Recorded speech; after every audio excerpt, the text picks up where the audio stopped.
Hola, que el Señor les bendiga a esta hora. Estoy contento de llegar hasta ustedes nuevamente a través de este medio. Gracias al equipo y a la acción técnica. Gracias a Isaac. Gracias a cada uno de ustedes que pueden ver esta grabación y espero les sea de bendición. Hoy, para hablar sobre el tema de fidelidad. Y esto es muy necesario en nuestros tiempos, entonces les invito a orar. Padre, en el nombre de Jesús, toma nuestras vidas en tus manos y guíanos, Señor. Pues corrigiendo, no es solamente ahora, sino siempre ha sido muy importante la unidad y la fidelidad a ti. En el nombre de Cristo Jesús, gracias, mi Señor, por todo. Amén. Muy bien, hermanos, pues hay una porción que se encuentra en la primera epístola del apóstol Pablo a los Corintios, en el capítulo 12, versículos 16 y 17. Y bueno, es más amplio en su contexto y se está refiriendo, es una alegoría de lo que es el cuerpo humano. Entonces, los versículos 16 y 17. Y si dijere la oreja, porque no soy ojo, no soy del cuerpo, la pregunta es, ¿por eso no será del cuerpo? Si todo el cuerpo fuese ojo, ¿dónde estaría el oído? Si todo fuese oído, ¿dónde estaría el olfato? Entonces, tenemos que llegar al punto de entender que así es la unidad y la diversidad en el cuerpo de Cristo. No se contrapone en ninguna manera unidad con diversidad, más bien se complementa, pero para eso hay que desarrollar un sentido de pertenencia y funcionalidad. Sin ello, no sería posible que pudiéramos caminar juntos como iglesia y ser así el cuerpo de Cristo. Un carro tiene 4 ruedas, ¿sí? Debe llevar 4 ruedas. Pero si esas ruedas no están atornilladas a sus ejes o a su mango, sencillamente sería un fracaso o sería catastrófico inclusive lanzarse a correr en un carro. Sí, creo que no correría tampoco mucho, porque aunque las ruedas son muy importantes, aún así necesitan estar ligadas. Lo demás, el motor, la transmisión, el cardano, las barras somozonéticas son muy importantes, pero sin llantas de nada sirven. Entonces, así nosotros debemos ser considerados pues como parte del cuerpo de Cristo. Visto lo anterior en manera muy sintetizada, que diga, el oído no lo es todo, el olfato, el ojo no lo es todo. Cada uno de los miembros en el cuerpo es muy importante. Dícese que la Tierra se tarda 1 año en dar la vuelta al Sol y que la Luna se tarda 1 mes en darle la vuelta a la Tierra. Que Dios tardó 1 semana en hacer el universo y que la Tierra se tarda 1 día en dar vueltas sobre su propio eje. Pero si luego se analiza cada una de estas funciones, todo tiene un orden maravilloso, matemático y admirable. Y es Dios quien mide los tiempos y las sazones y lo ha puesto en su sola potestad. Yo puedo ver la gente que me escucha y creo que me escuchan, creo que me oyen, creo que me ven, pero solamente Dios puede hacerlos entender. Entonces, en este punto apelo a la función biológica de 2 ojos y de 2 oídos. Los 2 ojos nos dan información, ubicación y dimensión, y así procesamos la perspectiva del lugar o de nuestro entorno. Cuando nosotros entramos a algún recinto, a cualquiera que este sea, ya sea que nos lo estén mostrando o que nosotros sencillamente entremos, si vamos platicando con alguien muy disimuladamente, la vista se dirige hacia diferentes puntos y así es como nosotros obtenemos esa información del lugar donde estamos. Nuestros ojos siempre miran hacia un mismo punto, pero desde diferente ángulo para tener el efecto 3D.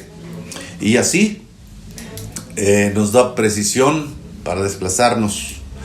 Los 2 oídos, por su parte, nos proveen de un panorama acústico con información espacial, dimensional y también temporal. Oímos el sonido de la guitarra, pero tiene un término. Y dependiendo de la distancia donde esté o del equipo que se esté usando, los oídos nos ayudan a ubicarnos. El sonido es bastante fuerte, bastante lento o muy aceptable. Además de lo complejo del oído, que así funciona con el resto del cuerpo, que bien se combina para que nuestros demás órganos generen un balance en el cuerpo, un equilibrio físico. Los ojos y oídos son el sistema que recopila información para comunicar e interactuar en el mundo físico. La Biblia también refiere espacio, tiempo y medidas en el dominio espiritual. Si Cristo mora en mí, me capacita para comprender con todos los santos cuál es la anchura, la longitud, la profundidad y la altura de la plenitud de Cristo, o de Dios. De Dios. En Efesios capítulo 3, versículos 18 y 19 podemos hallar esto. Así como usamos nuestros ojos y nuestros oídos en las circunstancias físicas, así debemos usar también los ojos y oídos espirituales para circunstancias y eventos en nuestro entorno espiritual. Dios demanda un amor multiforme. San Marcos capítulo 12, versículo 30. Alguien le pregunta a Jesús, un escriba le pregunta a Jesús, ¿cuál es el primero y más grande de los mandamientos? Y Jesús le dijo, amarás al Señor tu Dios con todo tu corazón, con toda tu alma, con toda tu mente y con todas tus fuerzas. El ser humano en su totalidad, espíritu, alma y cuerpo en sí. El corazón, cuando nos habla la Escritura del corazón, pues no se trata de este músculo que bombea la sangre. Se trata de las emociones y deseos espirituales. El alma es la conciencia del yo, lo que somos. Ahí es donde decidimos qué persona queremos ser, qué vida queremos vivir, que Dios sea en nuestras vidas o no. Amarlo o no, sobre todas las cosas. La mente es donde se alberga el libre albedrío, más bien, o donde toma asiento el libre albedrío, la capacidad de oír, decidir, aceptar, rechazar. La mente es un órgano receptor de conciencia, es el filtro entre lo ideal y la realidad. La mente actúa, planea, organiza, ajusta la realidad de las decisiones del alma para manifestarlas luego y darlas por hecho. Alma y mente. Cuando arrestaron a Jesús, pienso en Pedro, en su conciencia, él decidió morir por él. San Mateo 26, 33 al 35. Y él dijo, aunque todos se escandalicen de ti, yo nunca me escandalizaré. Jesús le dijo, de cierto te digo, esta noche antes que el gallo cante 2 veces, tú me negarás 3 veces. Pedro le dijo, aunque me sea necesario morir contigo, no te negaré. Pocas horas después, nosotros sabemos lo que pasó. Pedro lo negó 3 veces. ¿Por qué? Su conciencia estaba dispuesta y decidida a morir por él. Pero al estar frente a la realidad, su mente analizó y calculó toda la acción de forma real. La alerta de peligro entró en su espíritu, en su alma, en su cuerpo. Y esto nos demuestra pues que no es suficiente amar a Dios solo con el alma. También se requiere la mente. En San Lucas capítulo 14, versículo 25 al 33, nos dice que si alguno viene a mí y no aborrece a su padre y madre y mujer e hijos y hermanos y hermanas y aún su propia vida, dijo Jesús, no puede ser mi discípulo. Y el que no lleva su cruz y viene en pos de mí, no puede ser mi discípulo. Son 2 cosas que nos llevan a analizar y a realizar qué clase de personas debemos ser si decimos que somos cristianos y queremos ser discípulos de Jesús. Cuando Jesús nos dice que tenemos que aborrecer a nuestros seres queridos, indica que ningún amor debe compararse con el amor que Él espera de nosotros. No se trata de que debemos odiar de veras a nuestros padres, a nuestra esposa, a nuestros hijos. Se trata de que ese amor que les tenemos a nuestros seres amados jamás rebase el nivel de amor que debemos tener por Dios. Debemos calcular el costo de amar al Señor. Entonces, hermanos, es muy serio esto. Primero, ¿quién de nosotros en estos ejemplos que el Señor da, versículos 28 al 30, queriendo edificar una torre, no se sienta primero y calcula los gastos, a ver si tiene lo necesario para acabarla. No sé que después que haya puesto el cimiento y no pueda acabarla, todos los que lo ven comiencen a hacer burla de él, diciendo, este hombre comenzó a edificar y no pudo acabar. Otro segundo ejemplo. ¿Qué rey? Los versículos 31 al 33. ¿Qué rey marchando a la guerra contra otro no se sienta primero y considera si puede hacerle frente con 10,000 al que viene contra él con 20,000? Y si no puede, cuando el otro aún está lejos o todavía lejos, le envía una embajada y le pide condiciones de paz. Es decir, ¿qué quieres para que no se haga la guerra? Para que no muera gente ni tuya ni mía. En tercer lugar, así pues cualquiera de vosotros, dijo Jesús, que no renuncia a todo lo que posee, no puede ser mi discípulo. No basta amar a Dios con el corazón y el alma. Debemos amarle real, lógica y razonadamente para entender realmente lo que implica amarle.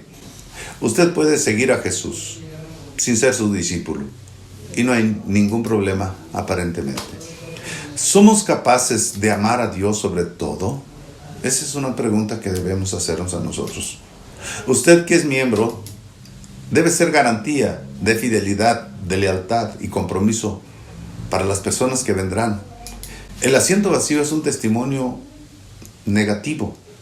Así que cuando usted no viene al culto, cuando usted no se acerca a la iglesia, usted está dejando su asiento vacío y es un testimonio contra la congregación a la que usted pertenece. Cuando menciona todas tus fuerzas, se trata del cuerpo y las acciones físicas que realizamos. Nuestras obras demuestran si le amamos o no le amamos. Eso incluye tus sentimientos, tu conciencia, tu lógica y todas tus acciones. El mundo nos vende una definición distorsionada, rebajando en este caso el amor a sentimientos emocionales. Pero Dios quiere de nosotros lo interno, lo sentimental, lo externo y conductual en perfecto balance, corazón, alma, mente y fuerzas. Pablo nos habla de 4 medidas en Efesios capítulo 3, versículo 18, es decir, ancho, longitud, alto y profundo. Lo entendemos gracias a los ojos y a los oídos. Para las 4 medidas de amar a Dios, necesitamos ojos, oídos espirituales en balance perfecto. Concluyo, Dios es espíritu. Los que le adoran en espíritu y en verdad es necesario que adoren, según San Juan capítulo 4, versículo 24. Espíritu y verdad, sentimientos y fuerzas, conciencia y mente, fe y obras, gracia y ley, lo espiritual y lo físico. Espíritu, alma y cuerpo es la manera de amar a Dios bíblicamente. Dios hace misericordia a millares de los que le aman y guardan sus mandamientos, según Éxodo capítulo 20, versículo 6. Y en Deuteronomio capítulo 11, versículo 22, Dios es fiel, que guarda el pacto y la misericordia a los que le aman y guardan sus mandamientos.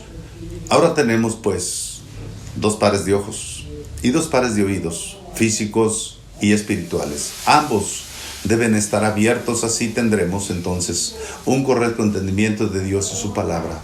San Marcos capítulo 12, versículo 33 nos dice que amar a Dios con todo el corazón, con todo el entendimiento, con toda el alma y con todas las fuerzas, y al prójimo como a uno mismo, es más que todos los holocaustos y sacrificios que se pudieran realizar.